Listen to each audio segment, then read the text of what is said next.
আমরা ঢাকায় ভূত এফএম করছি, বাট এটা হচ্ছে ফার্স্ট ঢাকাকে নিয়ে করা episode, so it's very special আমাদের সবার জন্য। হ্যালো লিসনার্স, আসসালামু আলাইকুম। থ্যাংক ইউ রাসেল ভাই, ওয়েলকাম ব্যাক। ঢাকাতে আপনাকে এবং সবাইকে স্বাগতম। তো যেহেতু ঢাকার ছেলে ঢাকার পোলা বলে না মুভিতে, তো স্বাগতম জানালাম আপনাদেরকে। তো প্রথম ঘটনাটা যেটি শেয়ার করব সেটি ঢাকাবাসীদের উদ্দেশ্যে, এবং সবাইকে একটু মনোযোগ আকর্ষণ করছি যেন একটু মন দিয়ে আমার ঘটনাটি শোনে। ঘটনাটি 1992 সালের আব্দুল জলিল নামক একজনের ঘটনা রাসেল ভাই শেয়ার করবো আজকে। তার বয়স 35 থেকে 38 হবে সে সময়। তো তার একটি দোকান ছিল, মুদি দোকান, যাত্রাবাড়ির কোন একটা জায়গায়। তো তার বাসা হচ্ছে মালিবাগ রেল ক্রসিং এর সাথে। তো তখনকার দিনে রাসেল ভাই রাত্রে 11টা 12টা, মানে অনেক রাত, অলমোস্ট ঢাকা অন্ধকার হয়ে যেত বলতে গেলে।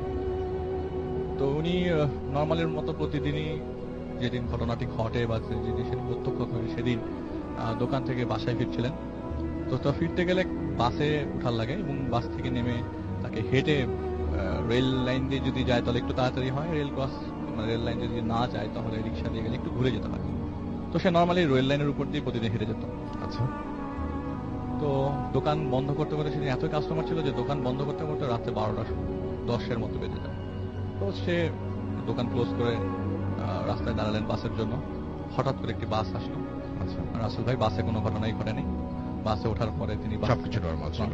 বাস থেকে নামলেন। নামার পরে রেগুলার যে রুটিনটা সে ফলো করতেন, রেল লাইনের উপর দিয়ে হেঁটে যাওয়ার।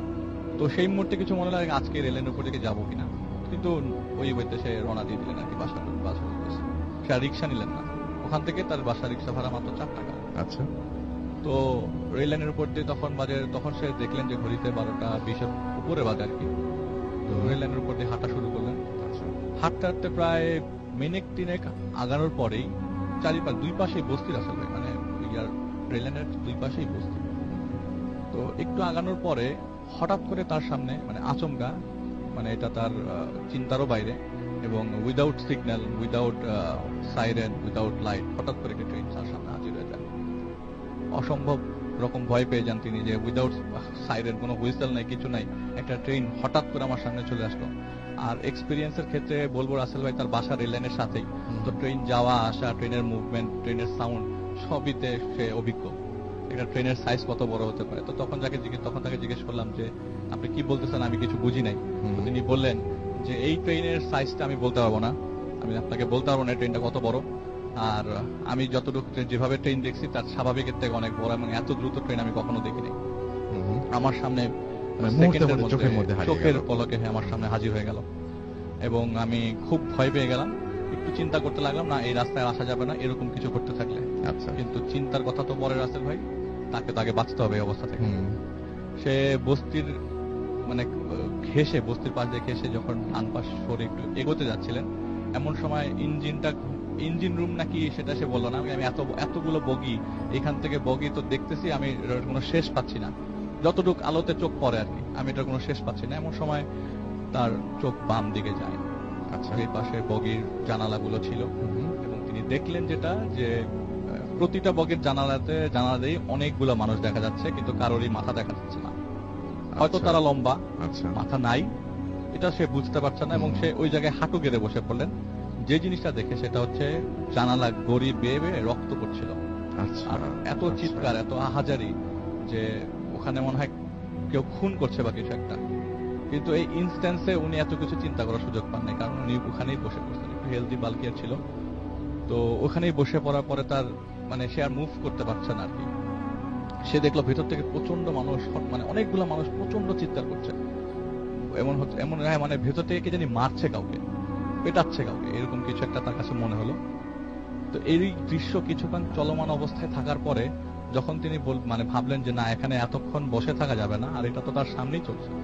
আসলে শুনতে অনেক আরাম লাগতে পারে, চিন্তা করলে হয়তো বলতে হয় দূরেটা কি কখনো হয় নাকি, কিন্তু উনি তো সামনে প্রত্যক্ষ করেছেন, ওনার ভিতরের কি অবস্থা তা আমরা কখনোই অনুধাবন করতে পারবো না। হ্যাঁ, সেটা একদম সত্যি, সেটা একেবারে সত্যি। তো তিনি দেখলেন যে ট্রেনটা কিছুক্ষণের মধ্যে, মানে তখন সে চিৎকার দেওয়া শুরু করলো রাসেল ভাই যে আমাকে বাঁচাও, কিন্তু ওই বস্তির আশেপাশ থেকে কেউ একটা হেল্প করতে আসে নাই একবারের জন্য না। মানে চিৎকারটা কেউ শুনছে বলে তার মনে হয় না, অন্ধকার চারিপাশ। তো যাই হোক কিছুক্ষণের মধ্যে রেল ট্রেনটা ছেড়ে দেয়। ট্রেনটা ছেড়ে দেওয়ায় যে এই ট্রেন 1992 সালে বাংলাদেশে ইম্পসিবল, কারণ ওই ট্রেন তো মনে হয় জাপানেও প্রডিউস হয় নাই যে এত ফাস্ট চলে যাবে। ওইটা ট্রেনটাও দেখা যাচ্ছে না, এত ফাস্ট ভ্যানিশ হয়ে গেল ট্রেনটা। আচ্ছা, এবং এত তাড়াতাড়ি চলে গেল তার চোখের সামনে। আমাদের সে দেশে যেভাবে মানে ট্রেন আমরা দেখে অভ্যস্ত ঠিক এইভাবে সে না। বললো যে বাংলাদেশের বাইরেও মনে হয় এত ফাস্ট এত ট্রেন বের fast হয় যায় না। না। তো সে কিছুক্ষণ এই দৃশ্য ওইটা থেকে তাকিয়েছিল। পরে তো বাসে উঠতে হবে, কিন্তু তার পা আসে না, হাতে পারছিলেন না। আচ্ছা, তো কিছুক্ষণ পর একটি লোক আসার পরে তিনি তার হেল্প নিলেন। হেল্প নিয়ে তার বাড়ি পর্যন্ত পৌঁছে দিলেন। কিন্তু লোকটিকে সে কোনো কথা শেয়ার করলো না, কারণ লোকটিও তো ওই রাস্তা দিয়ে আসলো, সেও তো কিছু দেখতে পারতো, সে কিছুই তো দেখেনি মনে হয়। তো সে তাকে যখন বাসায় পৌঁছে দেয়, পৌঁছে দেওয়ার পর তিনি বাসায় ঢুকে দেখে মাত্র ঘড়িতে 12:35 বাজে। তার মানে এই 10 থেকে 15 মিনিটের দীর্ঘ সময়টা তার কাছে মনে হচ্ছে যে 5 থেকে 6 ঘন্টা, তাকে 5 থেকে 6 ঘন্টা এই জিনিসটা বদল করেছে। আচ্ছা, তো যাই হোক তিনি বাসায় রেস্ট নিতে শুরু করে দিলেন, মানে সে আর দোকানে যাওয়া বন্ধ করে দিলেন আর কি। তার 12 থেকে 15 দিন পর তার মা মারা যান। এটা রাসেল ভাই কোন ঘটনার সাথে কোনো যোগ সাজশ নাই। তার মার ব্রেস্ট ক্যান্সার ছিল, ওনার মা মারা যান 12 দিন পর। তো 12 দিন পরে উনি তো এইরকম দুইটাই, একটা ফ্রাস্ট্রেশন, একটা আপনার মার প্রতি টেনশন, দুই মিলে সে বাসায় কিছুদিন রেস্ট নিতে থাকে। তো সপ্তাহ দুয়েক পর, মা মারা যাওয়ার সপ্তাহ দুয়েক পর তিনি হঠাৎ করে তার রাতের বেলা ঘুম ভাঙে। তো এর আগে রাসেল ভাই ট্রেন যাওয়া আসা করতো, উনি কিছু একটা ভাবতেন না, কিন্তু যখনই কোনো ট্রেন যায় তখনই তিনি আটকে উঠতেন। আচ্ছা, রাতের বেলা যখন ঘুম ভেঙে বাথরুম থেকে বের হয়ে তিনি টাওয়ালে খুঁজতে গেলে, টাওয়াল খুঁজতে যেয়ে না পেয়ে তিনি বারান্দার দিকে যান। তো দেখে যে বারান্দায় টাওয়াল আছে, যে মুখটা মুছে জাস্ট, তার বাসাটা আবার আসলে রেল লাইনের সাথে। তো মুখটা মুছে সে জাস্ট রেল লাইনের দিকে তাকাতেই দেখলো যে ইনস্ট্যান্ট সেই ট্রেন আবার চলে আসলো। আচ্ছা, সাথে সাথে সেই ট্রেন চলে আসার পর তার মাথা নষ্ট হয়ে গেল। এই তো সেই ট্রেনটাই আবার তার বাসার সামনে, এটা সামনে তো যেতে পারতো, তার সে তো এই জিনিসটা অপ্রত্যক্ষ করছে আরো সামনে, তার বাসার সামনে কেন থামলো? সে দৌড়ে গিয়ে তার ওয়াইফকে তুললেন এবং অনেক অগ্রাহ্য করার পর তার ওয়াইফ বারান্দায় যায়। তো যে বিবাস বলে, কোথায়? বারান্দায় তো কিছু দেখলাম না। তো তিনি বিষয়টা আর কাউকে কিছু না জানিয়ে তাদের এলাকায় একজনকে জানায় আর কি। আচ্ছা, তো তিনি বলেন, ভাই আপনি নামাজ কালাম শুরু করে দেন। আর রাসেল ভাই তিনি যে নামাজ পড়তেন না তাও না, কিন্তু তেমন একটা রেগুলার ছিলেন না। তো সেই হুজুর বলল যে আপনি নামাজ পড়া শুরু করে দেন, আল্লাহকে ডাকেন, একটু আমলে নামেন। তো সেই জিনিসটা সে ওনার কথাটা শুনলো আর কি, কিন্তু উনি তো কোনো সলিউশন দিতে পারেন নাই। তো তার তো বাসায় দোকানে যেতে হবে, সে দোকানে যায়, দোকানতে আবার স্টার্ট করে সে রেগুলার লাইফ। দোকান থেকে সেই একইভাবে বাস ধরে রাস্তায় নামে এবং সেই দিন সে আর রেল লাইন ধরে আগায় না। সেই দিন সে রিক্সা নেয় বাসার গলির সামনে যায়। গলির সামনে পৌঁছানোর পর এই দৃশ্য হয়তো বা সে এইখান দিয়ে আবার কিভাবে সে কি ফলো করবে, এতদিন তো কিছু করছিল না। হঠাৎ করে তিনি দেখলেন গলির ভিতর থেকে কয়েকজন লোক বেরোচ্ছে। তারা সবাই মাথা নিচু করা, সবাই অনেক লম্বা, সবার সাদা কাপড় পরা, কিন্তু সবাই একসাথে আসছে মিছিলের মতো, অনেকগুলো লোক লাইন ধরে আসছে এবং একের পর এক লাশ বেরোচ্ছে গলি থেকে। ও মাই গড। তো উনি তো এই দৃশ্য আবারও তার সামনে, সেই একই ফ্রাস্ট্রেশন। তো তিনি পাশে একটা বাসা ছিল, সেই বাসার জানালার লাইট জ্বলছিল, তখন 11টা বাজে। তো নক করে সেখানকার যে লোকটি ছিল, যে ফ্ল্যাটের লোকটি ছিল, ওনার হেল্প নিয়ে বাইরে আসে কোনো কিছু, সবকিছু নর্মাল আছে ভাই, বাইরে কিছু নাই। তো সে তার সাহায্যে বাসায় আসে এবং তাকেও জিনিসটা শেয়ার করে নাই। তো যে হুজুরটার কাছে সে জিজ্ঞেস করেছিল, হুজুরকে বলেছিল এরকম ঘটনা সে প্রত্যক্ষ করছে, সেই হুজুর ঠিক পরের দিনই তার বাসায় আসে। তখন সে খেতে বসেছে দুপুরবেলা, বলে যে ভাই, উনি আবার এই কথাটা আবার হুজুরকে যে জানায় যে আমি এরকম ভাবে আমার গলিতে এরকম ভাবে মানুষ বেরোতে দেখছি, বা আমি রেল লাইনের সামনে এরকম ট্রেন আসতে দেখছি।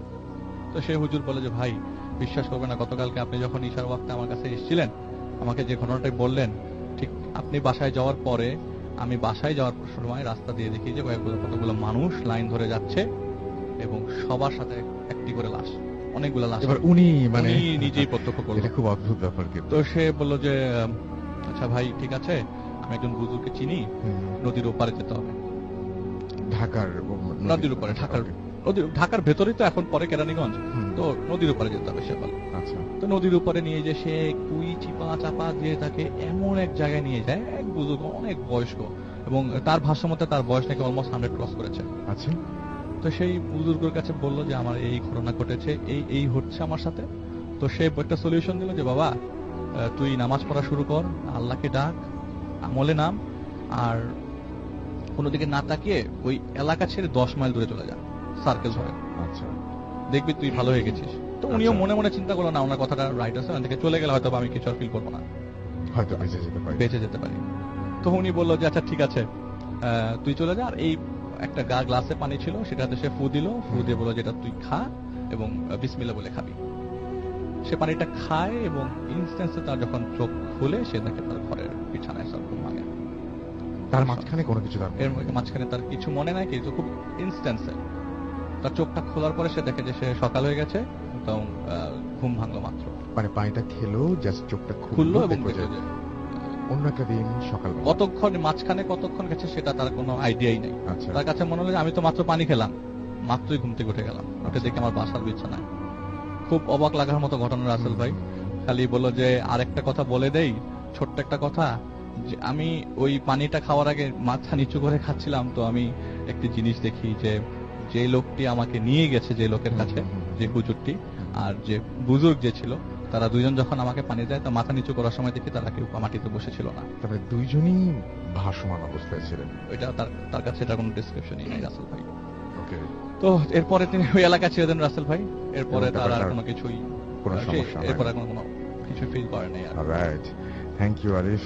আমরা দেখতে পাচ্ছি অনেকেই এসএমএস করছে, বিশেষ করে খুলনার অনেক এসএমএস আসছে, সেই এসএমএস পড়বো, তবে তার আগে একটা ঘটনায় যায়, সময় যেহেতু খুব কম, এটা প্রকাশ করবো না প্লিজ, তাই নামটা এখানে না লিখে শেষে লিখলাম। অনেকদিন ধরে লিখবো ভাবছিলাম, বাট এই ঘটনার মেইন সাবজেক্ট আমার এক বন্ধুকে, ওর অনুমতি পাচ্ছিলাম না, তাই এতদিন লিখতে পারছিলাম না। কেমন বন্ধু? আজকে আমার ফ্রেন্ডটা অনুমতি দিল, বাট শর্ত নাম যেন প্রকাশ না হয়। তাহলে শুরু করলাম আমার ঘটনাটি। 2012 মের 7 তারিখের কথা। আমার বাসা নারায়ণগঞ্জের চাষারায়। আমাদের বাড়িটি হলো দুইতলার ডান পাশের ইউনিটে আমরা থাকি এবং আমাদের নিজেদের বাড়ি এটা। অন্য সব কটা ইউনিটের ওপর নিচে ভাড়া দেওয়া। আমার ফ্যামিলিতে আমি, আমার বড় বোন আর বাবা মা থাকেন। বড় বোনের বিয়ে হয়ে গেছে, এখন শ্বশুর বাড়িতে থাকে। ওই সময় তাই আমার বাবা মাকে এক বিশেষ কাজে আমাদের গ্রামের বাড়িতে তারা যান এবং 2 দিন সেখানে তাদের থাকতে হয়। আমার বড় বোন শ্বশুর বাড়িতে থাকেন, তাই বাড়িতে শুধুমাত্র একাই থাকতে হয় আমাকে। আমি ছোট একটা বিজনেস করি, এর কারণে সারাদিন বাড়িতেই থাকতে হয়। একেবারে সন্ধ্যার পরে বাসায় আসি, বাইরেই থাকতে হয়, সরি। সেই দিনও একইভাবে সন্ধ্যার পরে আসলাম। যেহেতু আমি বাসায় একা থাকবো, তাই এক ফ্রেন্ডকে, ওর নাম ধরি এক্স, ফোন করে আমার সাথে থাকার কথা বললাম। ওই ফ্রেন্ড রাজি। আমার ওই ফ্রেন্ডটা বর্তমানে এক এমবেসিতে চাকরিরত অবস্থায় আছে, বুঝুন অবস্থা। রাত প্রায় 9টার দিকে আমার ফ্রেন্ড অর্থাৎ এক্স, আমরা বাইরের হোটেল থেকে আগেই আমাদের রাতের খাবারের জন্য খিচুড়ি কিনে নিয়ে আসলাম। এরপরে 10:30-এর দিকে রাতের খাবার খেয়ে নিলাম। তারপর আমরা দুজনে কথা বলতে বলতে আর টিভি দেখতে দেখতে কখন ঘুমিয়ে পড়েছি বুঝিনি। রাত 2:50-এর দিকে ওয়াশরুমে যাবার জন্য ঘুম ভাঙল। চোখ খুলে দেখি আমার ফ্রেন্ড এক্স বিছানায় নেই। আমার ফ্রেন্ডটি ওয়াশরুম থেকে এসে সব কটি রুম খুঁজলাম এবং বারান্দাও খুঁজে দেখলাম, কোথাও নেই। তখন সোজা ছাদে চলে গেলাম এবং আমি ভাবলাম যে নিশ্চয়ই ও ছাদে আছে। আমি সিঁড়ি দিয়ে উঠে ছাদের দরজার সামনে দাঁড়িয়ে চিৎকার দিয়ে তাকিয়ে আমি ছাদের দিকে তাকিয়ে শুধু এতটুকুই বুঝতে পারছি, চিৎকার দিয়ে নয়, ছাদের দিকে তাকিয়ে এতটুকুই বুঝতে পারছি যে ওখানে 3 জন। কিছু বোঝার আগেই কি যে হলো আমি কিছুই বুঝতে পারছিলাম না। আমার মনে হচ্ছিল তখনই কি যেন 2 হাতের ডানার দিকে ধরে রাখছে আমাকে এবং সোজা উপরের আকাশের দিকে উঠাতে শুরু করে দিয়েছে, খুবই জোরে। আমি কিছুই বুঝতে পারছিলাম না তখন যে আমার সাথে কি হচ্ছিল, আমি এটা বুঝতে পারছিলাম না। একটু পরে একটা শব্দ আমার কানে আসলো, বলল যে ওর যেন কিছু না হয়। আমি বুঝতে পারলাম না যে এটা আমার ফ্রেন্ডের কথা বলার শব্দ কিনা। আমার ফ্রেন্ডের কথা বলার শব্দ এটা, আমি বুঝতে পারলাম সেটা, এবং আমার আর কিছুই খেয়াল নেই। যখন চোখ খুললাম তখন দেখি আমি রুমের বিছানায় এবং আমার বন্ধু নামাজ পড়ছে নিচে। আমি উঠে বসলাম। আমার 2 হাতের ডানায় খুব ব্যথা। ওখানে কে যেন ধরেছিল, সে আঙুলের ছাপ তখনও লেগেছিল। আমার বন্ধু নামাজ শেষ করে আমার পাশে এসে বসল। আমি ভয়ে কিছুই বলতে পারছিলাম না। আমার ফ্রেন্ড আমার দিকে তাকিয়ে হাসি দিয়ে বলল, ভয় পেয়েছিস? কিচ্ছু না, আমি তোর বন্ধুই, অন্য কিছু না। আর এই কথাটা কোনোদিন কাউকে বলবি না, তাহলে তোর খুব ক্ষতি হবে। তুই যেন কাউকে কিচ্ছু না বলিস, এর জন্য আমি তোর 2টা কাজ করে দেবো। একটা হলো বিজনেসের প্রবলেম চলছে তোর যেটা, সেটা আমি সলভ করে দেব। এবং আরেকটা যেটা সেটা হচ্ছে বিশ্বাস করবেন কি রাসেল ভাই, আমার বিজনেসের প্রবলেমের কথাটা ও জানে আগে থেকে। সেটা হচ্ছে যে সেটা হচ্ছে যে আমার ভাইয়ের যে প্রবলেম, সেই প্রবলেম দূর করে দেবে। আমার বিজনেসের কথা আগে থেকে জানতো, কিন্তু আমার বোন আর দুলাভাই, অর্থাৎ বোন আর দুলাভাইয়ের যে ফ্যামিলির যে প্রবলেম, এটা ফ্যামিলির মানুষ ছাড়া আর কারো জানা ছিল না। তাহলে আমার ফ্রেন্ড জানলো কিভাবে, আমি কিছুতেই বুঝতে পারলাম না। আমিও কিছু জিজ্ঞেস করিনি ভয়ে। ও শুধু বলল, আমি শুনে হা হা হা হা করলাম শুধু, আর কিছু বললাম না। তার 2 দিন পরের কথা, আমার বিজনেসের প্রবলেম সত্যিই আর থাকলো না। আর তার চেয়েও বড় কথা হলো যে আমার দুলাভাইয়ের সমস্যাটা সলভ হবার মতো ছিল না। ওদের প্রায় ডিভোর্স হয়ে যাবার কথা ছিল। আকস্মিক ভাবে তাও মিটে গেল। আমি কখনো কাউকে এই কথা বলিনি ভাই। এই এখনো পর্যন্ত আমরা খুবই ভালো বন্ধু হয়ে আছি। আমি ওকে ওই ব্যাপারে কিছু জিজ্ঞেস করিনি। আমার কোথাও কোনো প্রবলেম হলেই, ছোট বা বড় যেটাই হোক না কেন, ওকে বলি, কিন্তু সলভ করার কথাটা বলি না। বলার পরে দেখি একাই সব ঠিক হয়ে গেছে। আর ও যখন যাকে পারে এইভাবে তাকে হেল্প করে, কিন্তু কাউকেই কিছু বুঝতে দেয় না। আমি যেন কখনো ওকে জিজ্ঞেস করি না।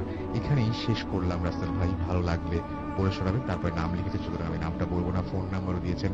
আমি খুবই চাই, আমি আপনার নামটা দেখতে পাচ্ছি, আমি খুবই চাই আপনি আমাদের স্টুডিওতে আসেন এবং আমাদের সাথে কথা বলেন, এবং আপনার ফ্রেন্ডকে বলবেন আমার জন্য দোয়া করতে, আমাদের সবার জন্য দোয়া করতে, এবং আমাদের প্রবলেম মানে তিনি তার যে পাওয়ারই থাকুক না কেন, কোনো সুপারন্যাচুরাল পাওয়ার যদি থাকে, ডেফিনেটলি তিনি আমাদের জন্য দোয়া করলে আমরা উপকৃত হব।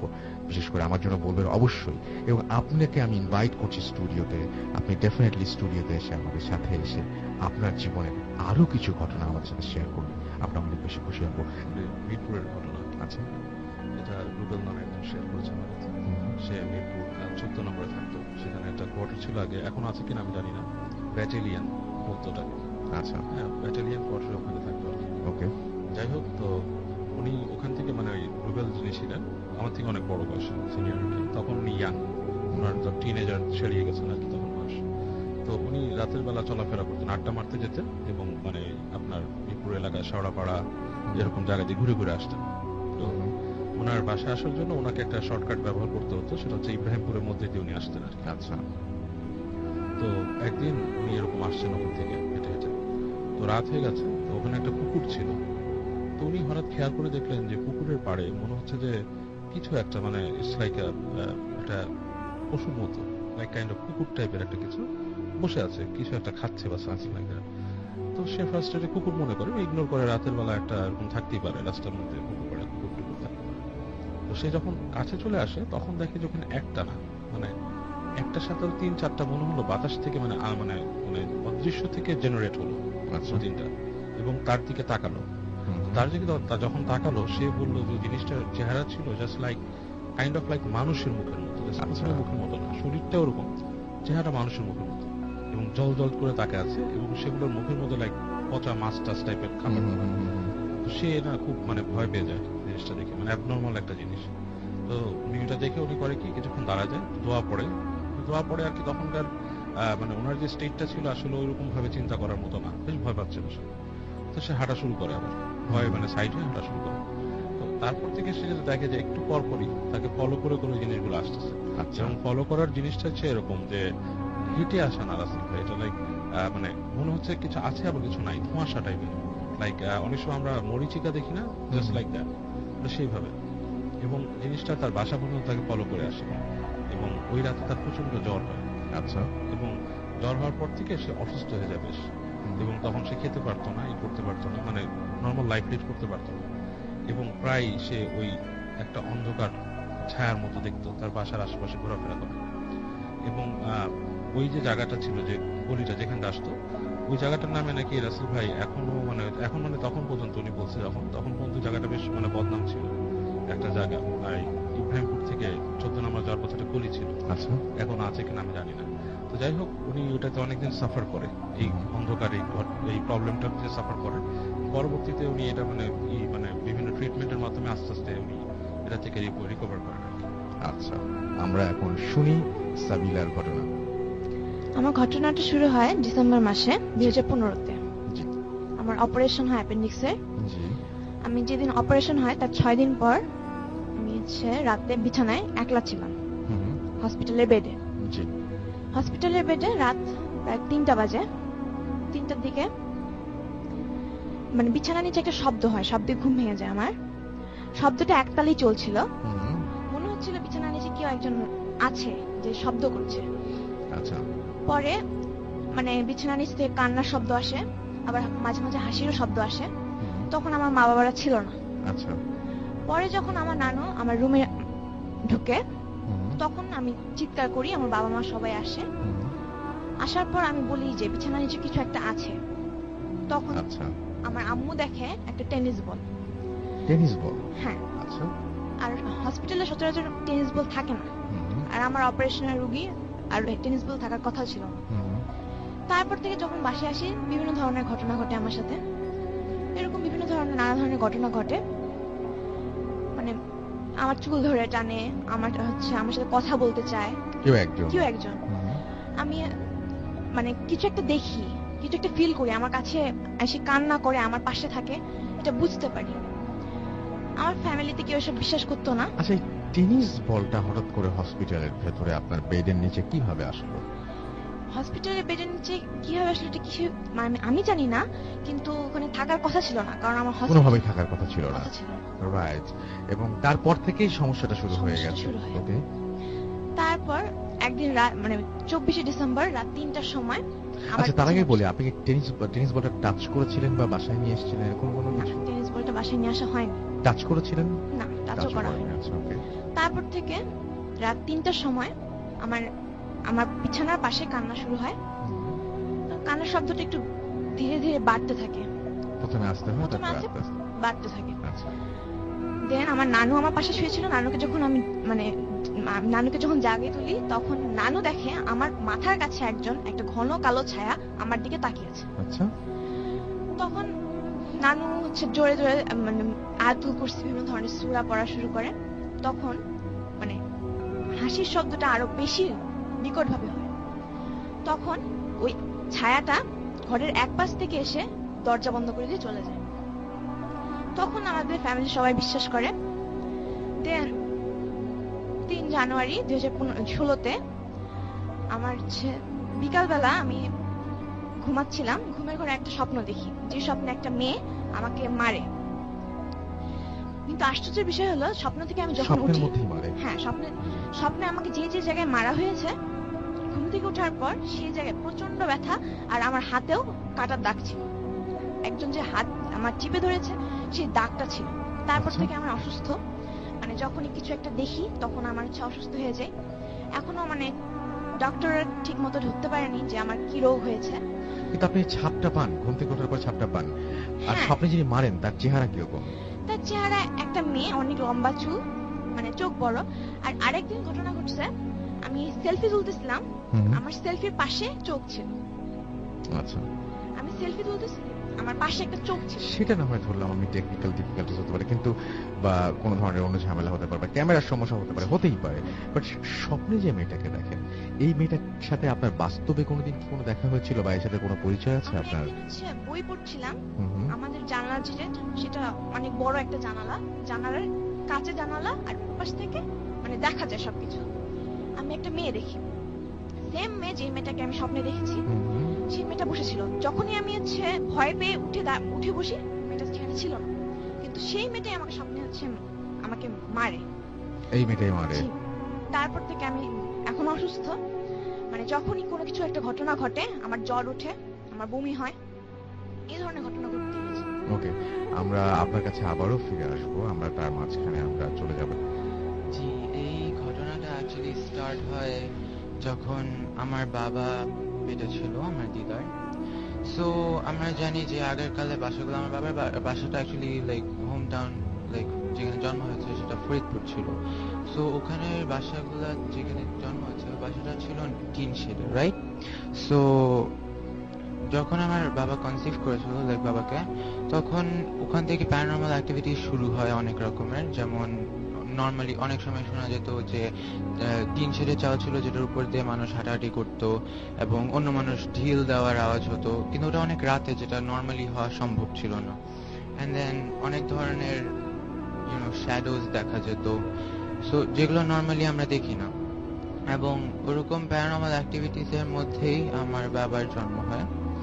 সো বাবা জন্ম হওয়ার পরে আমরা যেমন জানি যে নর্মাল বাচ্চাদেরকে সাজানো হয় কপালের মধ্যে কালো টিপ দিয়ে, এটসেট্রা। সো এভাবে করে আমার বাবাকে কপালের মধ্যে কালো টিপ দিয়ে একদিন রোজার সময় আমার দুই বড় ফুপ্পি নিয়ে বের হলো। সো বারান্দার মধ্যেই ঘোরাঘুরি করছে, বারান্দায় দোলনা ছিল, দোলনায় শুয়ে ওরা গল্প করছে নিজেদের মতো। তার মধ্যে আজান পড়ে। আজান পড়ার পর ওরা ইফতারি করার এক্সাইটমেন্টে বাবাকে ভুলে ওখানে ফেলে দিয়ে চলে যায় ইফতারি করতে। সো আজান পড়ার সাথে সাথে তো সূর্য আস্তে আস্তে ডুবছে। সো সূর্য ডুবার সাথে সাথে আমার বাবা কান্না শুরু করে, এবং সেই কান্নাটা লাইক আনস্টপেবল, যে লাইক ওটা কন্টিনিউয়াসলি হচ্ছে, তো হচ্ছে মানে কোনোভাবে থামানো যাচ্ছে না। সো ওটার পরে আমাদের বাসার মানে ও দিদার বাসার ওখানে এক বুজুর্গ লোক থাকতো, তার কাছে নিয়ে যাওয়া হয়, তাকে বাবাকে নিয়ে যাওয়া হয়। এবং তারপরে হচ্ছিল গিয়ে অনেক সূরা টুরা পড়ে ওই লোকটা পরে বাবাকে ঠিক করলো, তার কান্নাটা বন্ধ হলো। তো ওই লোকটা বারবার করে ওয়ার্ন করে দিল আমার দিদাকে যে যে আপনার ছেলেকে নেক্সট টাইম থেকে আর কোনো সময় কপালে কালো চিপ দিবেন না। তো আমরা যেভাবে জানি যে যখন আমাদের কোনো ট্রাবল আসে আমরা ওটার উপায় পাই কিভাবে আমরা ওটাকে সলভ করবো, এন্ড দেন ওটা আমরা সুন যখন ট্রাবলটা কেটে যায় আমরা কয়েকদিনের মধ্যে ওই জিনিসটা আবার ভুলে যাই। সো এরকমই কিছু একটা হলো। আমার ফুপ্পিরা কয়েক মাস পরে এক্স্যাক্টলি একইভাবে বাবাকে কাজল দিয়ে কপালের মধ্যে আবার বের করে নিয়ে যায়, এবং সন্ধ্যা হওয়ার সাথে সাথে আমার বাবা আবার কান্না শুরু করে। এবং এবারে কান্নাটা একদম লাইক কোনোভাবেই থামানো যাচ্ছে না, এবং লাইক অলমোস্ট লাইক মরে যাওয়ার মতন কান্না করছে একটা বাচ্চা ছোট। সো অনেক চেষ্টা করার পর ওই লোকের কাছে নিয়ে যাওয়া হলো আবার। ওই লোক এখন বলে আমি তো এবার ঠিক করবো না আপনার বাচ্চাকে। আমি বললাম আপনাকে কোনো সময় যেন না দেওয়া হয়, তারপরেও আপনারা দিলেন, তো আমি এখন ঠিক করতে পারবো না আপনার বাচ্চাকে। পরে আমার মানে দিদা অনেক রিকোয়েস্ট করার পর সে দোয়া শুরু করলো, এবং কিছুক্ষণ পর হচ্ছিল গিয়ে বাবা ঠিক হয়ে গেল এবং বললো যে নেক্সট টাইম যদি কালো টিপ দেওয়া হয় আপনার বাচ্চাকে আর বাঁচানো যাবে না। অদ্ভুত ব্যাপার, আমরা সাধারণত কালো টিপ দিয়ে হচ্ছে নজর এড়ানোর জন্য, কিন্তু এখানে পুরো জিনিসটা উল্টো ঘটলো। আচ্ছা, বলে যে আপনার বাচ্চাকে যখনই কালো টিপ দেওয়া হয় কিছু একটার সামথিং একটার নজর লাগে ওর দিকে, যেটার জন্য এই কান্নাটা শুরু করে। সো গ্রোয়িং আপ আমার বাবা অনেক নটি চাইল্ড ছিল, রেকলেস ছিল অনেক বেশি। So he had always like ওর অনেক বেশি ইন্টারেস্ট ছিল এসব জিনিসে।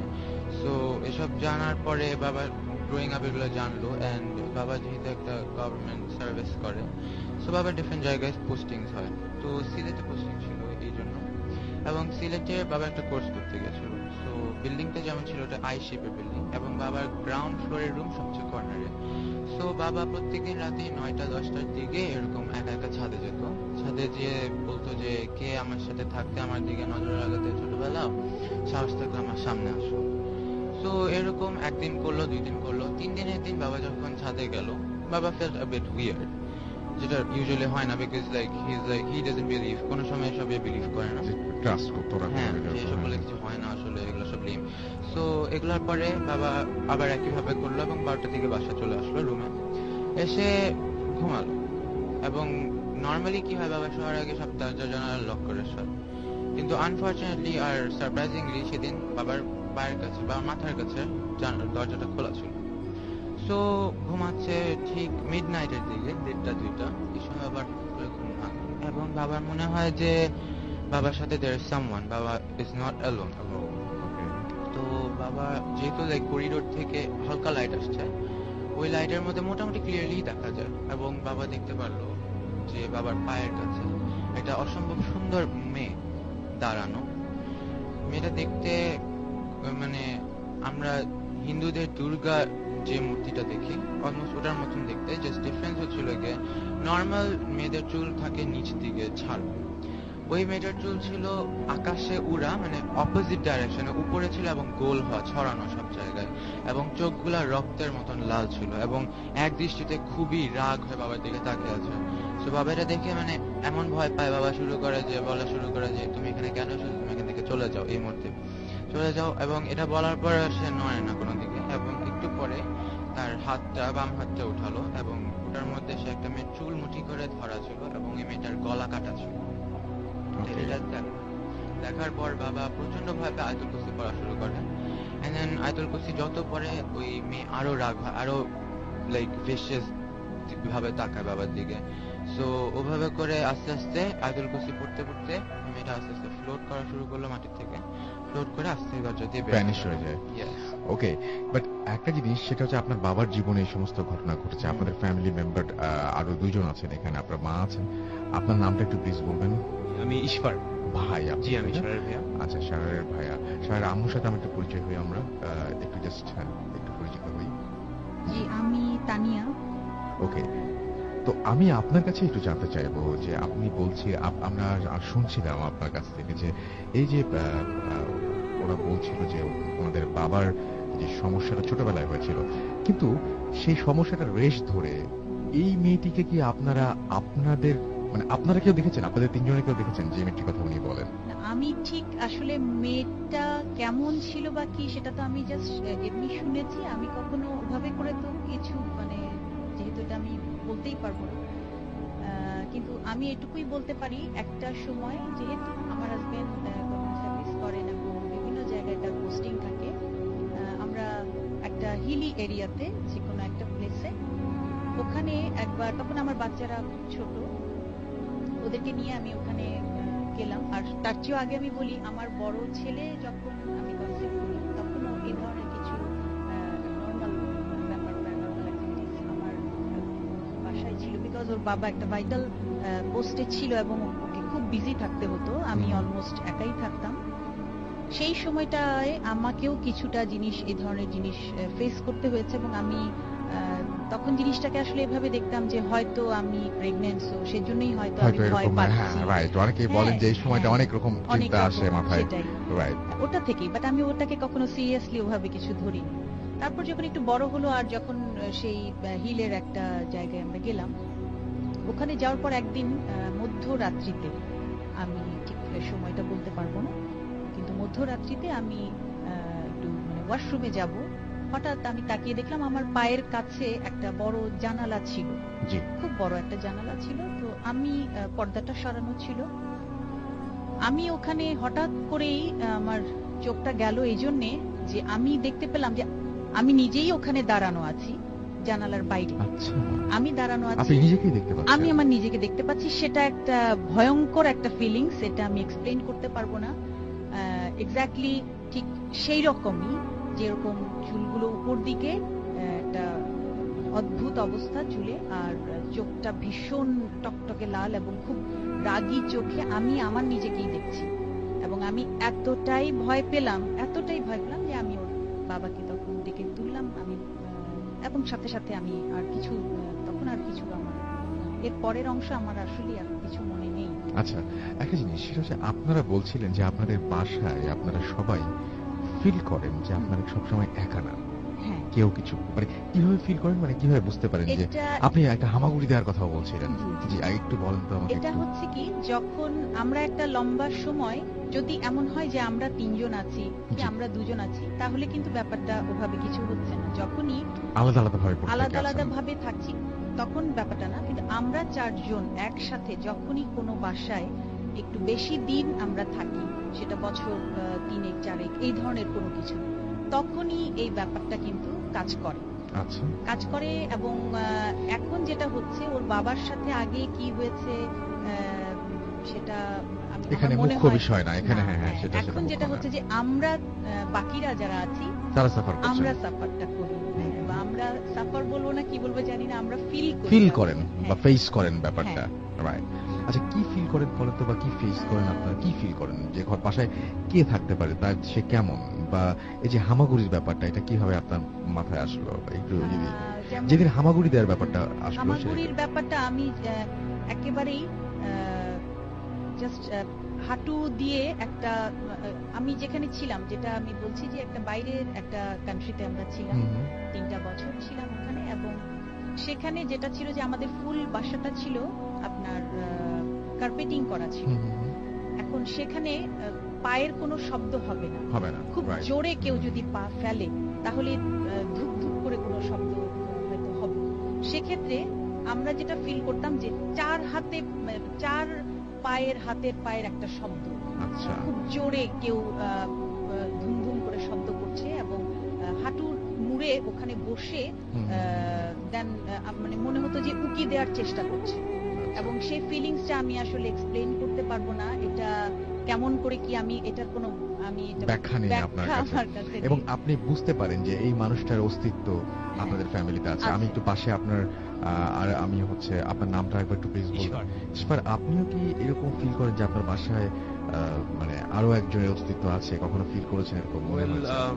বাসায় যেমন এই যে হাঁটাহাঁটির যে আওয়াজগুলো বলছেন, এই আওয়াজ আমি শুনতাম, অনেকদিনই শুনতাম, বাট অ্যাজ আমি কখনো ইউজুয়ালি জিনিসটাকে অতটা পাত্তা দিতাম না বা বিলিভ করতে চেতাম না, টু বি অনেস্ট। এই জন্য ইউজুয়ালি আমি হ্যালুসিনেশন বা কোনো এক্সপ্রেশন দিয়ে কাটিয়ে দিতাম। কিছু কিছু যেমন কাহিনী যেগুলো আমার সাথে একটু বেশি সিরিয়াস যখন মনে হয়েছে, তখন আসলে এটা আমি যখন নিজেই এক্সপ্লেন করতে পারিনি, তখন আসলে বিশ্বাস করা ছাড়া উপায় ছিল না। যেমন আমার এরকম কুয়েতে আমরা যখন ছিলাম আর কি 3 বছর, তো আমার পরীক্ষা তখন চলছে, তো রাত্রে বেলা যেহেতু দাওয়াত, ফ্যামিলির দাওয়াতের জন্য সবাই দাওয়াতে বাইরে, আমি আমার মতন বাসার সব লাইটস অফ করে আমার রুমে পড়ছি। তো আমার রুমে ঢোকার দরজাটা ছিল হচ্ছে গিয়ে যে আমার যে পড়ার টেবিল তার একটু পিছেই হাতের ডান দিকে। তো আমি আমার মতন পড়ছি টেবিলে, এবং point to be noted is that আমার দরজা যখন খুলতো, আমার দরজাটা একটু অয়েলিং প্রবলেম ছিল জন্য অনেক আওয়াজ হতো, ক্যাচ ক্যাচ শব্দ করতো। ক্যাচ ক্যাচ শব্দ করতো, এবং রুমে বাতাস বা অন্য কিছু আসার কোনো সিস্টেম ছিল না। It was completely sealed off, central air condition থাকার কারণে it was sealed off. So আমি আমার মতন পড়ছিলাম ওই দিন। That was the first encounter যখন আমি অ্যাকচুয়ালি জিনিসটা ফিল করেছি যে আমি আমার মতন পড়ছি। হঠাৎ বিকট আওয়াজ করে আমার দরজা খুলে গেল, যেটা বন্ধ ছিল, দরজা খুলে গেল, এবং খোলার ক্লোজড রুম। জি জি, এটা একদম ক্লোজড রুমের দরজা হঠাৎ খুলে গেল।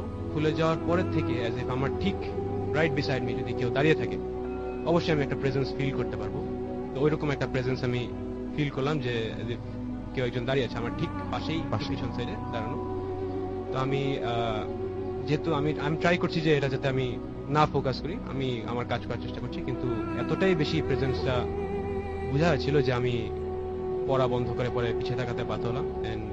যখনই তাকালাম, আমি তাকানোর সাথে সাথে এমটি একটা feeling, pin drop silent, empty একটা ফিলিং, কোনো আওয়াজ নাই, শব্দ নাই, কোনো কিছু বোঝা যাচ্ছে না। তো আমি কিছুক্ষণ ওয়েট করে আবার আমি আমার পড়ায় ব্যাক করলাম। মনে করছি মনের ভুল হয়তো হবে, দরজা হয়তো এমনি খোলাই ছিল, আমি হয়তো বুঝিনি। বাট অ্যাজ সুন অ্যাজ আমি আবার পড়া শুরু করলাম, আমার দরজাটা আবার একা একা বন্ধ হয়ে যায়, ওই আওয়াজ করে বন্ধ হয়ে যায়। তখন আমি একটু ভয় পাই আর কি আসলে। আচ্ছা, আমার এইখানে আমি ইন্টারাপ্ট করি, সেটা হচ্ছে যে আপনারা 3 জন, আপনারা বলছিলেন যে কেউ কাউকে এরকম ভাবে বলতেন না যে আপনারা ভয় পাচ্ছেন। একটা পর্যায়ে এসে আপনারা জানেন যে হ্যাঁ 3 জনই দেখেন। এখন প্রশ্ন হচ্ছে 3 জন কি আসলে, দুটো মাইকি অন করা ছিল না, যে 3 জনই কি আসলে একই জিনিস দেখেন, নাকি 3 জন 3 রকম জিনিস দেখেন? মোস্টলি আমরা 3 জন একই জিনিসই আমাদের সবই একই রকমই এক্সপেরিয়েন্সেস হয়। মোস্টলি একই ব্যাপারই দেখি, একটু এদিক ওদিক হয়তো কাহিনী, বাট যে অকারেন্স গুলো হচ্ছে সিমিলার। 3 জনই দেখেছি, বাট ইউজুয়ালি আমরা শেয়ার করতাম না, কারণ যেহেতু একা একা দেখছি মনে করতাম হ্যালুসিনেশন অর সামথিং, এগুলো বলে আমরা আমি বলতাম না, কারণ আমি ভাবতাম বাচ্চারা ভয় পাবে এটা, আর আমি আর কি বলবো, কারণ আমি তো অনেকদিন আগে থেকেই এটা একটু একটু ফেস করছি, তো এটা বলে ওদেরকে আমি শুধু শুধু ভয় পাওয়াতে ভয় চাইতাম পাওয়াতে না। চান নাই আপনি, হ্যাঁ সেটাই। আর বাচ্চারা কেন বলতে না, ওরা হয়তো ভাবতো যে মাম্মা বিলিভ করবে না। বিলিভ করবেন, হ্যাঁ। আপনারা বন্ধুদের সাথে কোনোদিন মনে হয় শেয়ার করেন এগুলো? না, আসলে শেয়ার না করার আসল কারণ হচ্ছে গিয়ে মনে করতাম বিশ্বাস করবে না, হয়তো হ্যালুসিনেশন, মজা করবে। বাবা কিছু দেখেন কি আপনাদের বাসায়? না, বাবা ছাড়া আমরা সবাই দেখি। বাবা অ্যাকচুয়ালি মেবি বাবা দেখে, এবার বাবা দেখলেও বাবা কোনো সময় বলে না আমাদের। বলে না, আমরা যাতে আরো ভয় না পাই, এই জন্য আমাদেরকে কোনো এক্সপ্রেস করে এটা নিয়ে কোনো কথা বলতে চায় না। Whatever it is, মানে it I hope never he is hurt. listening to us. তো He's probably listening to us. আচ্ছা, so আমার মনে হয় যে মানে যদি এরকম সুযোগ হয় যে উনি আলাদাভাবে যদি কোনোদিন আসেন, তাহলে আমরা হয়তো ওর কাছ থেকে শুনতে পারবো। বাট ইনশাআল্লাহ। আপনারা তিনজন সেম জিনিস দেখেন এবং আপনারা সবসময় মনে হয় যে আপনারা একা না, এবং আপনারা প্রত্যেকে কি আলাদা রুমে থাকেন? হ্যাঁ, অলমোস্ট আমরা আলাদা আলাদা রুমে রুমে থাকেন থাকি। এবং আপনি বুঝতে পারেন যে আপনার রুমে কেউ একজন আছে। হ্যাঁ, আপনার রুমে আপনাদের বাসায় যিনি থাকুন না কেন, হয় তিনি একসাথে 3টা রুমে থাকতে পারেন, আর না হয় তিনি খুব মানে সবসময় যাওয়া আসার মধ্যে পাইচারির মতো থাকেন, এই রুম থেকে এই রুম, এই রুম থেকে এই রুম, এই রুম থেকে এই রুম। এনিওয়েজ, আমরা থ্যাংক ইউ ভেরি মাচ আমাদের এখানে থাকা আসার জন্য এবং আমাদেরকে সময় দেওয়ার জন্য আপনাদেরকে অনেক অনেক ধন্যবাদ। আশা করছি যে আপনাদের এই সমস্যাটা কেটে যাবে। আমরা একটা ইমেইলে যাব এবং ইমেলটা যেহেতু প্রত্যেকবারই আমরা একটা দেশি এবং বিদেশি ইমেল মিলিয়েই পড়তে হয়, কারণ কিছু করার নেই। যে সিঙ্গাপুর থেকে আমরা পেয়েছি এই ইমেলটি। আমাদের এখানে লিখেছেন যে SAE তে ক্লাস শুরু হওয়ার 18 দিন আগে আমি সিঙ্গাপুরে পা রাখি। ডর্মে সিট পাই। এটা ডর্ম বলতে গেলে পুরো খালি, যদিও আমাদের কলেজ ফ্রি, তবুও নতুন জায়গা, নতুন মানুষ বলে নিজেকে গুটিয়ে রেখে নিজের রুমে আর বাইরে ঘুরে বেড়াচ্ছি। 4-5 দিন এভাবে কাটলো। সেদিন লাঞ্চ সেরে রুমে ফিরে সিগারেট ধরিয়ে বাইরে লবিতে দাঁড়িয়েছি। আমার ডিপার্টমেন্টের ক্যামেরা ইন্সট্রাক্টর আর ডর্ম সুপারকে আসতে দেখে সিগারেট নিভিয়ে দিলাম। আমার রুম থেকে নতলায় সি ইউনিটের শেষে সুপার আমার হালচাল জিজ্ঞেস করে কিছু রুলস বুঝিয়ে দিয়ে যাবার সময় আমাকে সাবধান থাকার জন্য বললেন। আমি অ্যাজ ইউজুয়াল ভেবে রুমে এসে চেঞ্জ করে আবার বাইরে বের হয়ে যাই। ওই দিন আমার চাকরি জীবন শুরু হবে সিঙ্গাপুরে। সানটেক কনভেনশন হলে কারিগরি সহকারী ছিলাম। ওই দিন কাজ বুঝে নিতে রাত অনেক হয়ে যায়। ডর্মে ফিরে ফ্রেশ হয়ে কানে হেডফোন লাগিয়ে শুয়ে পড়লাম। কখন ঘুমিয়ে পড়েছি টের পাইনি। ঘুমটা বেশ মাঝরাতে ভেঙে গিয়েছিল, এটা টের পেয়েছি। আমার রুমে দুজন থাকার ব্যবস্থা, একটা বেড খালি। আমি পানি খাবো বলে বিছানা ছেড়ে দাঁড়িয়েছি। আমার রুমের দরজা খোলা ছিল। ভাবলাম ক্লান্তজনিত কারণে হয়তো দরজা বন্ধ করা হয়নি। দরজা বন্ধ করার জন্য গিয়ে দাঁড়াতে কেমন একটা অস্বস্তি লাগছিল। দরজায় হাত দিতে হাই ভোল্টেজ শক খেলাম। ছিটকে ফুট 1.5 দূরে বিছানায় গিয়ে পড়লাম। তারপর শুরু হলো তাণ্ডব লীলা। রুমের আসবাবপত্র কেউ যেন আছড়ে মেরে নিচে ফেলছে। যা দেখলাম তার লিখার ভাষা নেই। আমার পাশের বিছানাপত্র মনে হলো কোনো ধারালো কিছু দিয়ে ছেঁড়া হচ্ছে। কেউ একজন ছিঁড়ছে। আমি তাকে দেখছি কিন্তু ঝাপসা। মনে হলো কালো রং, পশু জাতীয় কিছু একটা হবে, আবার পশু নয়। আমার স্পষ্ট মনে আছে আমি আলো নিভাইনি। এখন আলো নেই রুমে। বাইরে চাঁদের আলোতে যা বোঝা যায় ওইটুকুই। আমি চুপ করে ব্যাপারটা দেখছিলাম। আমি জানি এখন চিৎকার করে লাভ নেই, কারণ এই ইউনিটে আমি একা রয়েছি। আমার চিৎকার অন্য ঘর বা ইউনিটে যাবে না। প্রায় 1 ঘন্টা পর তাণ্ডবলীলা থামে। আমার রুমে আমি নিজেই আমার রুম চিনতে পারছিলাম না। এক ছুটে ফ্লোর সুপারভাইজারের রুমে গিয়ে আমি তাকে ডেকে তুলি এবং তিনি আমাকে নিয়ে আমার রুমে আসলেন। আমি অনেক বেশি মানে এটা কিসের তাণ্ডবলীলা ছিল, রুম মানে কিসের কিসে আমি থান্ডার্ড হয়ে যাই যে কিসের তাণ্ডবলীলা। রুম যেমন ছিল তেমনই আছে। তাহলে মাঝখানে যে ঘটনাগুলো, সেই ঘটনাগুলো কি জন্য ঘটলো, কেন ঘটলো? কেউ যদি বলেন যে এটা হ্যালুসিনেশন, কেউ যদি বলেন যে না এটা অন্য কোনো কারণে হয়েছে, আগে কখনো হয়নি, সেদিন কেন হলো এবং কেন ঘটেছিল সেই ঘটনাটা, এইটার কোনো ব্যাখ্যা যদি আপনাদের থাকে অবশ্যই আমাদের জানিয়ে দেবেন। আমরা আরো একবার জানিয়ে দিই যে এই মুহূর্তে আমি আছি ঢাকায় এবং আগামী সপ্তাহে আমরা পুরো টিম আসছি খুলনায়। আপনাদের সাথে কথা হবে। আপনারা যারা ক্লাব মেম্বার হতে চান তাদের সাথে কথা হবে, আমাদের যে হরর ক্লাব মেম্বার তাদের সাথে কথা হবে, যারা ঘটনা পাঠাতে চান তাদের সাথে কথা হবে। আমরা এখন একটা ছোট্ট বিরতিতে যাব, বিরতির পরে আবারও ফিরে আসবো। সেই পর্যন্ত আশা করছি আমাদের সঙ্গেই থাকবেন। স্টে টিউনড টু রেডিও ফুর্তি এন্ড ডোন্ট স্টপ দ্য ফুর্তি। Mood FM. The night comes alive with Ramin Vaughn.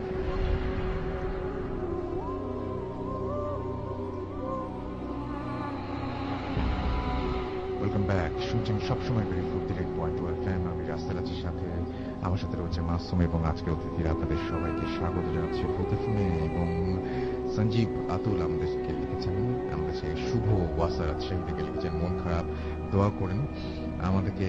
এছাড়া দেখতে পাচ্ছি শাকিল SMS করেছেন মহিম ধানমন্ডি 32 থেকে। এছাড়া আমাদেরকে মাইশা SMS করেছেন, SK জীবন দিনাজপুর থেকে আমাদের SMS করেছেন, সজীব খান আমাদের SMS করেছেন জিপু অন্তু বরিশাল থেকে আমাদের SMS করেছেন, ডক্টর জুবায়ের আমাদের লিখছেন অসম হচ্ছে, অনেকদিন পর শুনছি। রিসেন্টলি ঢাকা হচ্ছে, আচ্ছা রিসেন্টলি ঢাকা হচ্ছে রাসেল ভাই উইথ নিউজ দেখা হচ্ছে, আচ্ছা ওকে রিসেন্টলি দেখা হচ্ছে উইথ নিউজ স্টোরি। ডেফিনেটলি আমি ওয়েট করছি আপনার জন্য। আমাদেরকে এছাড়া শওকত সাভার থেকে SMS করেছেন নাফি। এছাড়া আমাদেরকে মুস্তাক বেদিরোড থেকে SMS করেছেন আমাদেরকে আরো অনেকেই। আমরা আজকে বরিশাল থেকে শেফা SMS করেছেন। এছাড়া আমাদেরকে SMS করেছেন আসিফ নিয়াল চাঁপাইনবাবগঞ্জ থেকে। যাই হোক, আমরা এই শুক্রবার যদিও ঢাকা থেকে করছি, আগামী শুক্রবারে আমরা করছি খুলনা থেকে, সেই বিষয়ে নিশ্চয়ই আপনাদের মনে আছে। আমরা এখন চলে যাব ডক্টর আলিফের কাছে, আবার তার ছোট্ট একটা ঘটনা শুনে আসবো আমরা। এবং আলিফ, শুনি আমরা। জি রাসেল ভাই, ঘটনাটি হচ্ছে সেলিম নামক এক ব্যক্তির সাথে ঘটা। তো তিনি গভর্নমেন্ট জব করতেন। তো আগের ঘটনার মধ্যে কিছুটা, যখন নতুন বাসা নিবেন আর কি, তো সে নিউলি ম্যারিড ছিল আর কি, তার ওয়াইফ মুন্সিগঞ্জে ছিল। তো সে তখনও বাসা পায়নি। যখন বাসা পায় তো বাসায় ফার্নিচার উঠিয়ে সবকিছু রেডি করে তো নিয়ে আসবে, এরকম প্ল্যানিং চলছে। এমন সময় যেদিন ঘটনা ঘটে সেটি 1998 সালের দিকে। তো প্রচন্ড বৃষ্টি ছিল রাসেল ভাই সেদিন। তো সে বাসায় আসে। তার বাসাটা ছিল এরকম যে তার তিনতলা যে পাশে যার ফ্ল্যাট, তার অপোজিট সাইডে তার ছাদ। তো ওই ছাদের চাবি তার কাছেই থাকতো। গভর্নমেন্ট কলোনি রাসেল ভাই। তো তিনি ঘরের দরজা খুলতে যাবে, প্রচন্ড বৃষ্টি রাসেল ভাই, সময় 8-9টা বাজে। তো ঘরের দরজা খুলতে যাবে, এমন সময় তার কাছে মনে হলো ঘরের ভেতরে কেউ আছে। কেউ না, অনেক মানুষ আছে। এমন মনে হচ্ছে যে দরজা খুললেই তো ডাইনিং স্পেস, তো মনে হচ্ছে যে ডাইনিং টেবিলের দিকেই মনে কেউ আছে আর কি। তার এরকম ফিল করছে যে না, আমার বাসা ভর্তি মানুষ, কিন্তু সে থাকে ওই বাসায় মাত্র একা। তো সে বৃষ্টি পড়ছিল, তো সে মনে করেছে এটা নর্মাল কিছু একটা, হয়তো নিচের ফ্ল্যাটের বা কিছু একটা হতে পারে। দরজা খুলে রুমের ভেতরে ঢুকার পরে দেখে যে তার পুরো ফ্ল্যাটের লাইট চলছে, সব লাইট অন করা, এবং রান্নাঘরে চুলা জ্বলছে। সবচেয়ে আশ্চর্যজনক জিনিস হচ্ছে, সে প্রথমবার নিজের মনকে সান্ত্বনা দিল যে হয়তো আমারই ভুল ছিল, আমি হয়তো সব লাইট জ্বালিয়ে চলে গেছি সকালবেলা অফিসে। তো আশ্চর্যজনক জিনিস হচ্ছে রাসেল ভাই, তার ডাইনিং স্পেসের যে ডাইনিং টেবিলটা সেটা অন্য জায়গায় ছিল। ওটা যে জায়গায় রেখেছিল উনি, সে জায়গায় না, অন্য জায়গায় তিনি পেয়েছে, একটু সামনে পেয়েছে। তো তিনি তার নিজের ভুল ধরেই জিনিসটা প্রথম দিন কাটিয়ে যান আর কি। এরপর থেকে 2-1 দিনে কোনো প্রবলেম হয় নাই। তো আপনার ওনার কাছে সবচেয়ে আশ্চর্যজনক জিনিস লাগে যে এই বাসায় তো তিনি ছাড়া কেউ ঢোকে নাই। তিনি তোমার বাসাতে ওই ফ্ল্যাটের কেয়ারটেকার একমাত্র এসেছিল ফার্নিচার করার সময়। তো এই বাসায় এরকম কেন ফিল হলো? তো সে নর্মাল ডে স্টার্ট করে দেয় আর কি। 3-4 দিন পরে তার ঘুম ভাঙে রাতের বেলা। তো ঘুম ভাঙার পর ওয়াশরুমে যাবে। তো ওয়াশরুমে যাওয়ার সময় তিনি লক্ষ্য করেন, একটাই বাথরুম তো ফ্ল্যাটে। তো ওয়াশরুমে যাওয়ার সময় তিনি লক্ষ্য করেন যে তার রান্নাঘর থেকে কিছু সাউন্ড আসছে, পুরো সাউন্ড আসছে। কেউ জানি কিছু একটা কেউ রান্না করছে রান্নাঘরে। তিনি রান্নাঘরের দিকে এগোতে যান, গিয়ে দেখেন যে রান্নাঘরের চুলা জ্বলছে, কিন্তু চুলা সে জ্বালিয়ে রাতের বেলা ঘুমিয়ে পড়েছে। তার এটা এখন স্পষ্ট মনে আছে। তো উনি দেখলো যে না, আস্তে আস্তে জিনিসগুলা এক্সাজারেট করছে, অনেক বেশি হচ্ছে। তার কাছে মনে হতো যে তার পাশের ছাদের মধ্যে কেউ অনেকে হাঁটছে ছাদের মধ্যে, তার রুম থেকে সাউন্ডটা পাওয়া যাচ্ছে। সবচেয়ে মজার বিষয় রাসেল ভাই, তিনি পরের দিন যখন অফিস করে আসছে, তো নিচেই তাকে দোতলার ভাড়াটি আটকায়। দোতলার যে থাকে সেই গভর্নমেন্ট অফিসারটি আটকায় আর কি। তো তিনি বলে যে ভাই, আপনি তো মনে হয় উপরে উঠেছেন, একটু লক্ষ্য রাখেন আর কি, গভীর রাতে প্রচন্ড শব্দ হয়, ধুম শব্দ হয়, আমি ঘুমাতে পারি না, কালকে 2 বার আমার ঘুম ভাঙছে। তার কাছে আরো বেশি আশ্চর্য লাগতে শুরু করে। ঘরে বাসায় থাকি মাত্র আমি একা, সকালবেলা অফিসে চলে, রাতে 9টার দিকে আসি, রান্না বান্না করে খাই দিয়ে ঘুমাই যাই, আমি এখনো এখানে বউ নিয়ে আসিনি, তো শব্দ আসবে কোথার থেকে? তার কাছে খুব আশ্চর্য লাগতে থাকে আস্তে আস্তে। বাসাটি কোন এরিয়াতে রাস্তা ভাই শেয়ার করলাম। তো তিনি, তার কাছে আশ্চর্য লাগে। তো উনি তো ওই বাসার যে কেয়ারটেকার তাকে বলে যে এরকম অবস্থা, আমি তো প্রতিদিন এরকম কিছু শুনতেছি, কিছু দেখতেছি, প্রত্যক্ষ করতেছি, আমার কাছে মনে হচ্ছে আমার বাসায় কেউ আছে। তো তিনি বলে ভাই, এটা নর্মাল, এটা কোনো সমস্যাই না, আপনি ভাবিকে নিয়ে আসেন, আপনার সমস্যা সব সমাধান হয়ে যাবে। বাসায় একা থাকে তো হয়তো বা মনের ভুল হতে পারে। তো সে ঠিক 15 থেকে 20 দিন পর, এর মধ্যে কিন্তু রাসেল ভাই এইসব অবনর্মাল জিনিসপত্র কিন্তু জারি, তার কাছে যখনই বাসায় আসে তখনই তার কাছে মনে হয় বাসায় কেউ আছে, তার কাছে মনে হয় যে এই বাসায় কোনো একটা ফ্যামিলি থাকে, আমি থাকি না, অন্য একটা ফ্যামিলি থাকে, তাই এটা তার কাছে মনে হচ্ছে। আচ্ছা তো সে তার 20 থেকে 25 দিন পর তার ওয়াইফকে নিয়ে আসে বাসায়। তো ওয়াইফের সাথে ওয়াইফের 2 ভাইও আসে। সবচেয়ে মজার বিষয় ওয়াইফের ভাইগুলাও সবার আগে এই জিনিসগুলা দেখা শুরু করে।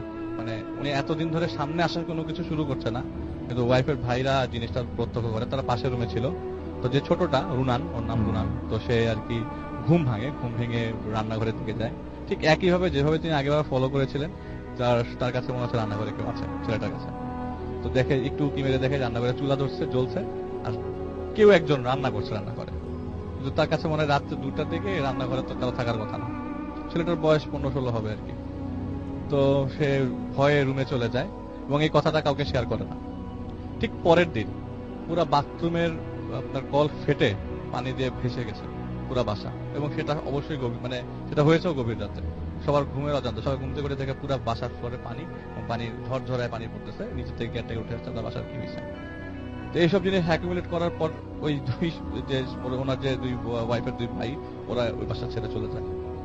এবং সবশেষে যেটা হয় আর কি আসল ভাই, ওনার 2জন হাজবেন্ড ওয়াইফ যখন ছিল, এখন ওরা 2জন একাই বাসায়। ওই ভাইরা যাওয়ার ঠিক 4 থেকে 5 দিন পর রাতের বেলা আমার ওয়াইফ, খুব বেশি রাতও না, 12টা-1টার দিকে, তো যেহেতু গভর্নমেন্ট অফিসার, সে আগেই বাসায় এসে 10টা সাড়ে 10টার মধ্যে ঘুমিয়ে পড়ে। তার ওয়াইফও তাই। তো রাত্রেবেলা ঘুম ভাঙে 1টার দিকে, 12টা-1টার দিকে, তার এক্সাক্ট টাইমটা তার মনে নাই। সে ঘুম ভেঙে ড্রয়িং রুমে মানে লাইট জ্বালিয়ে বাথরুমে যাবে, একটাই বাথরুমের ফ্লোরে।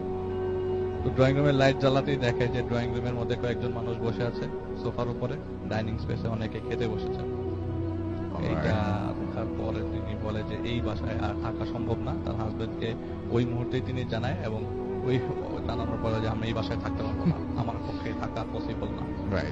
আমাকে পারলে তুমি আমাকে, তোমার যদি তোমার ওনার একটু ফিনান্সিয়াল প্রবলেম আছে, তোমাদের সমস্যা হয়, তুমি পারলে আমাকে মুন্সিগঞ্জ রেখে আসো, কিন্তু আমি এখানে থাকবো না। তো পরে উনি ডিসিশন নিয়ে ওনার ওয়াইফকে মুন্সিগঞ্জ রেখে এসে পরে একটা মেসে উঠে যায়। এইটাই ছিল রাসেল ভাই। Thank you very much. আসলে খুবই অনেক অদ্ভুত ঘটনা, এবং আমি জানি না যে আপনার সাথে যদি এরকম ঘটনা ঘটে তাহলে আপনি কি করবেন, জানিয়ে দিতে পারেন আমাদের, সেটা আপনাদের উপরে। ওকে ওকে রাসেল ভাই, থ্যাংক ইউ। এই কাহিনীটা মোহাম্মদপুরের কাহিনী। মোহাম্মদপুর বেশ বড় একটা এলাকা এবং বেশ অনেক হন্টেড জায়গা এখানে আছে। তো আমি যেটা বলবো এটা খুবই মানে আমার খুব কাছাকাছি, এবং এর জন্য আমি কিছু ছন্দ নাম ইউজ করবো, কারণ নামটা বললে অনেকে বাড়িটাই চিনে ফেলবে। হ্যাঁ, এবং বাড়িটার বিশেষত্ব হচ্ছে বাড়িটা পাকিস্তান আমলে বা তারও আগে করা, বেশ পুরনো, এখনো সেম শেপেই আছে বাসা। তার আশেপাশে অনেক দালান উঠে গেছে। তো বাসাটার মধ্যে যেটা হয় যে প্রথম যখন ওই বাসায় মানুষ আসে, তখন মানে আমরা খুব ছোট, কিন্তু ওই বাসার নিচতলাটা আমি আমি আমি ছোটকালে দেখেছি অ্যাবান্ডেন্ট, কেউ থাকতো না। তো যেহেতু গভর্নমেন্ট বিল্ডিং, এক সময় মানুষ আসে ওখানে, আসার পর নিচতলাটা খোলা হয়। তো ওখানে পাকিস্তান আর্মি এবং রাজাকার বাহিনীরা ওখানে ছিল আর কি এক সময়। তো সেখানে তারা ওই আপনার বাসার হাউসের তল থেকে প্রায় 50-60টা মাথার খুলি পায়। নিচে যে আন্ডারগ্রাউন্ডের ট্যাঙ্কি ছিল, পানির ট্যাঙ্কি, সেটা থেকে।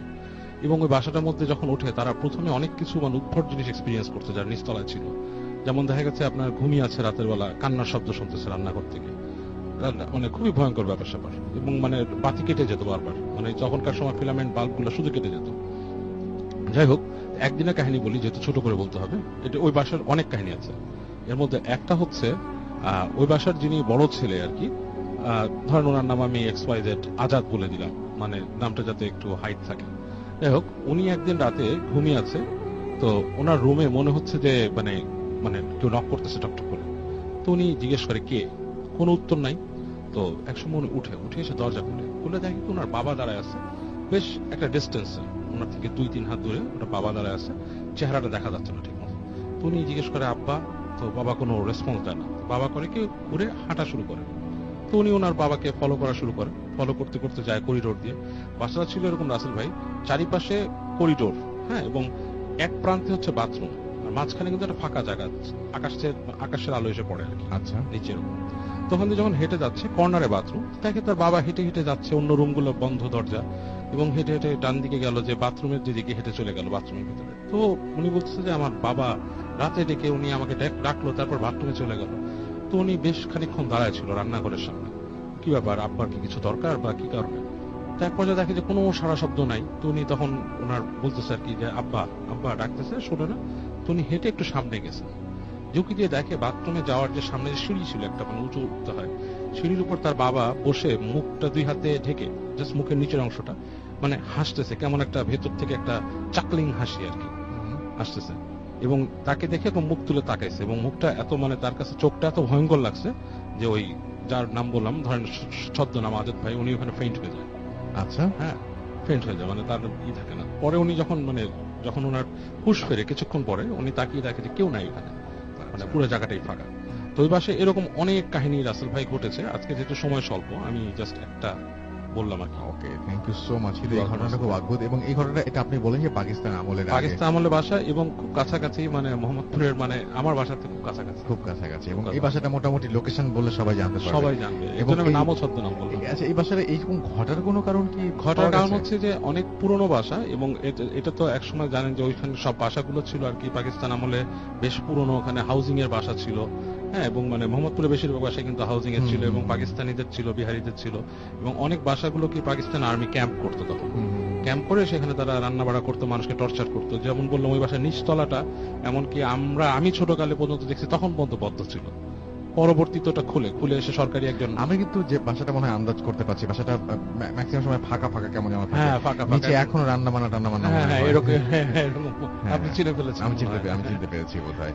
হ্যাঁ, আর আর আর আরো দুই একটা ঘটনা যদি মানে একটা ঘটনা যদি বলতেন যে মানে আরো ভয়ঙ্কর এইখানে ঘটে। এখানে এরকম একটা হচ্ছে, ওনারই যার কথা বললাম, যে ভাইয়ের কথা, ছদ্মনাম বললাম আজাদ ভাই। আচ্ছা, ধরলাম ওনার ভাইয়ের নাম ধরেন রফিক, ওনার ইমিডিয়েট ছোট ভাই। হ্যাঁ, কারণ ওনাদের নাম বললে উনি চিনলে আবার রাগ করতে পারেন। যাই হোক, উনি একদিন এরকম শুয়ে আছে, তো উনি প্রায় বলতেন এসে বন্ধুদের যে ওনাকে কেউ মারে রাতের বেলা। আচ্ছা, এবং এটা মানে বন্ধুরা বলতো দুষ্টুমি করতে, তোর বাসায় ব্রুসলির পোস্টার তোকে মারে তুমি। হ্যাঁ, but actually that was horrific. উনি যেটা করছে যে একদিন দেখে যে ওনাকে, মানে মনে হচ্ছে যে এরকম একটু ডাকতেছে, মানে সিঁড়ির কাছে দাঁড়ায়। তো উনি জিনিসটা ফিল করে যে কে ডাকতেছে, তো উনি দেখলো যে ওনার খালা ওনাকে ডাকতেছে। বেশ রাত তখন 1টা-2টা, এবং আপনি বুঝেন যে 80-র দশকে 84-85 সালে সে সময় কিন্তু ওই টাইমটা মানে বেশ নিস্তব্ধ থাকতো মামা। তো যখন ডাকতেছে, এবং বিল্ডিং ও সব 1তলা 2তলা, তো উনি হেঁটে হেঁটে ওই খালার পৃথিবীতে যায়। খালা কি? তো খালা কোনো উত্তর দেয় না, উঠে চলে যায় ওনাদের সিঁড়িতে। এবং রাসেল ভাই, সিঁড়িটা ছিল এরকম, ওনাদের পুরান আমলের সিঁড়ি, তো ছাদে উঠলে ছাদের অনেক জায়গায় মানে জ্বলে যাওয়া, রং জ্বালা, আপনার শেওলা পড়া, একটা বট গাছ ছিল ট্যাঙ্কির নিচে। এবং দেখে যে এটা যে খালাটা ওই ইসের তলে, আপনার ওই ট্যাঙ্কির পাশে দাঁড়ানো। উনি যখন হেঁটে কাছাকাছি গেছে, খালা কিন্তু পিছন ফিরেছিল। খালাটা হঠাৎ করে যখন মানে ওনার সামনে মুখটা ঘুরায়, তো উনি নাকি দেখছিল যে ওনার খালার মুখের হাটা প্রায় 4 থেকে 5 ইঞ্চি মুখে হা করে আছে, মানে যেটা মানে আপনার স্বাভাবিক একটা ব্যাসের হা না, এটা কখনো সম্ভব না। এবং এটা দেখে মানে সে ভয়ে ছিটকে বেরো আসছে দৌড় দিয়ে ওখান থেকে, এবং আসার পর নিজের খালাকে অবস্থা দেখা একটা বিরাট ব্যাপার। হ্যাঁ, এরকম একটা সিচুয়েশন। এবং মানে উনি ভয়ে আর ওখানে যেতই না। ছাদে তো আমরাও মানে ওদের ছাদে ভয়ে উঠতাম না কখনো, ছাদের যেসব স্টোরি শুনতাম, আগুন দেখা যায় ছাদের কোনায়, আগুনের তলা পড়ে উপর থেকে, এরকম শুনতাম, আমি নিজেরাই শুনতাম। এবং ওইটা ছিল ওই 3তলা বিল্ডিংটাই ছিল, মানে 2তলা উপরে ছাদ 3তলা, ওইটাই ছিল এলাকার সবচেয়ে হাইয়েস্ট বিল্ডিং ওই সময়। আরেকটা ছিল কাছাকাছি 4তলা, অনেক পুরনো, এখন ভাঙাচোরা অবস্থায় আছে। ওই ছাদের উপরে উঠলে সংসদ ভবন দেখা যেত, মাঝখানে কোনো বিল্ডিং ছিল না। হ্যাঁ, অনেক বড় ক্লু দিয়ে দিয়েছি। হ্যাঁ, অনেক বড় ক্লু দিয়ে দিয়েছেন, এবং এখনো বিল্ডিংটা অনেকটা ভাঙাচোরা অবস্থায় আছে। এবং মজার ব্যাপার হচ্ছে ওই বাসার বেশিরভাগ ভৌতিক ঘটনা যা শুনেছি ওনাদের কাছ থেকে, সবই হচ্ছে তারা নিজেদের মানুষ দেখত। এটাই আজব জিনিস। কালকে দেখবেন যে অনেক মানুষ ওই বাসা দেখতে গেছেন, এবং খুঁজে বের করবেন ডেফিনেটলি।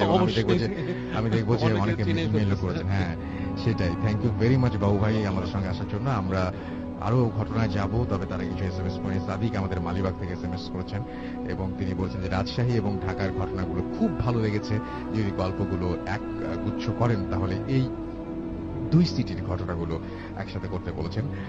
সাগর আমাদেরকে SMS করেছেন, এবং আমাদেরকে SMS করেছেন বিশ্বজিৎ মন্ডল সাভার থেকে। তারা 12 জন ফ্রেন্ড একসাথে শুনছেন। Thank you. সুমাইয়া এশা নাটোর থেকে শুনছেন। মাইশা আমাদের লিখেন thanks to Bhoot FM for connecting people. আমাদেরকে এছাড়াও ইমরুল লিখেছেন, ভাইয়া আমাদের নড়াইলে আসবেন কবে? খুলনায় যাচ্ছি, তো আপনারা চলে আসছেন আমাদের খুলনায়।